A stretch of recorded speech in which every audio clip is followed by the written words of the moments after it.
Jusqu'à, on va dire, les années 90, les années 2000, on avait tendance, sur les problématiques d'érosion, à agir dans l'urgence. L'Europe est, on va dire, tirée par les pays du Nord, type Hollande ou Angleterre, qui ont une expérience déjà un petit peu plus élaborée et surtout beaucoup plus longue. Les préconisations sont de dire on met en place un suivi sur le long terme, on comprend comment fonctionne notre environnement et ensuite on va mettre en place des aménagements ou des solutions pour lutter contre l'érosion en connaissance de cause, en connaissant notre environnement et surtout en connaissant l'impact de ce qu'on va faire pour les années futures. On s'inscrit dans cette démarche-là sur différentes problématiques, que ce soit érosion, les processus aussi d'envasement des ports, pérennisation des ouvrages côtiers, qualité des eaux de baignade. Donc la cellule de transfert Cassaget, qui est une cellule de transfert de l'Université de Pau et des Pays de l'Adour, qui est adossée au laboratoire des sciences appliquées au génie civil, donc situé à l'UFR sur ces techniques de la côte basque à Anglet. Donc l'objectif de cette cellule de transfert technologique, c'est de valoriser les compétences et les équipements du laboratoire vers les collectivités locales.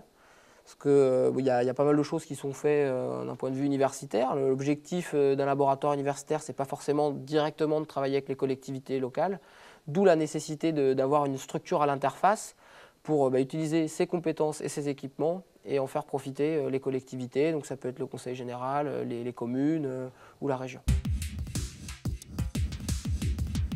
Cogita System a été développé en collaboration avec Asti Technalia, donc qui a installé une station au niveau de Mundaka, donc site très connu de l'autre côté de la frontière.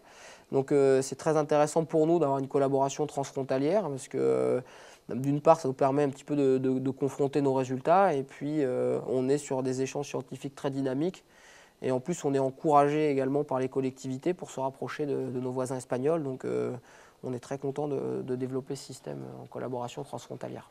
Le principe de la vidéo-quantification numérique est basé déjà sur deux principes fondamentaux. Le premier consiste à prendre des images qu'on appelle Timex. Donc une image Timex, c'est une image prise toutes les secondes. On va prendre donc, ces images toutes les secondes pendant 10 minutes et moyenner. Ça nous permet d'avoir de façon très précise la position moyenne du trait de côte sur ces 10 minutes et également la position moyenne du déferlement des vagues, ce qui nous permet ensuite de connaître la morphologie des bancs sableux. Le deuxième gros concept, c'est la technique de photogrammétrie qui permet de transformer une image oblique en une image plan.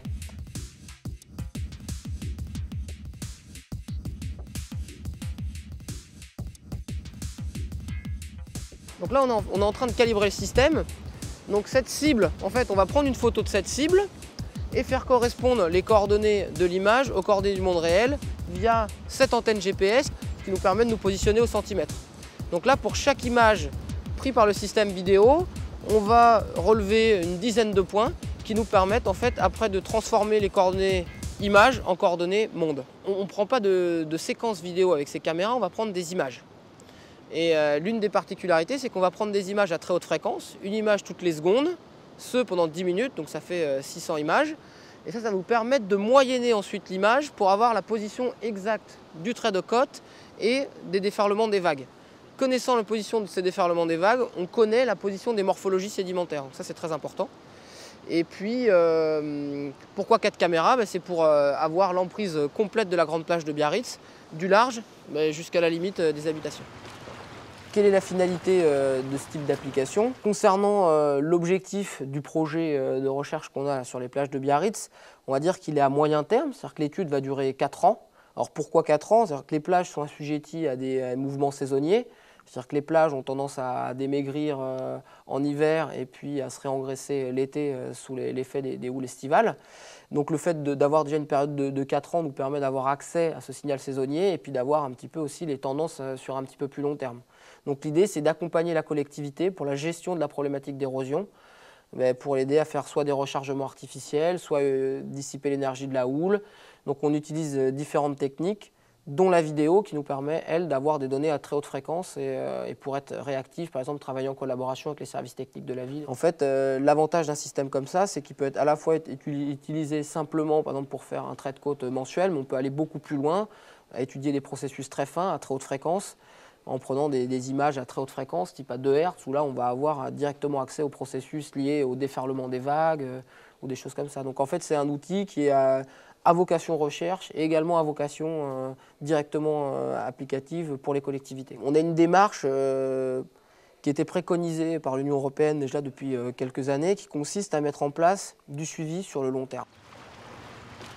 Aujourd'hui, on dispose de 7 stations vidéo, dont 6 sur la côte basque, 2 sur les plages d'Anglette, 3 sur les plages de Biarritz, une à Mundaka en Espagne, et également une station qui est installée en Méditerranée sur la plage de Valras-Plage, installation qui a été réalisée dans le cadre d'un projet européen qui s'appelle Beachmed, qui est un gros projet européen donc, sur la problématique d'érosion et qui vise un petit peu à formaliser à l'échelle européenne des systèmes de techniques innovantes. Donc on a été sollicité pour installer le système vidéo dans le cadre de ce projet européen en tant que technique innovante. Et à l'issue de ce projet, on espère avoir la certification européenne, c'est-à-dire ce système-là permet d'avoir une plus-value par rapport aux techniques anciennes et sera préconisé par l'Europe pour faire du suivi côtier dans le cadre de problématiques d'érosion.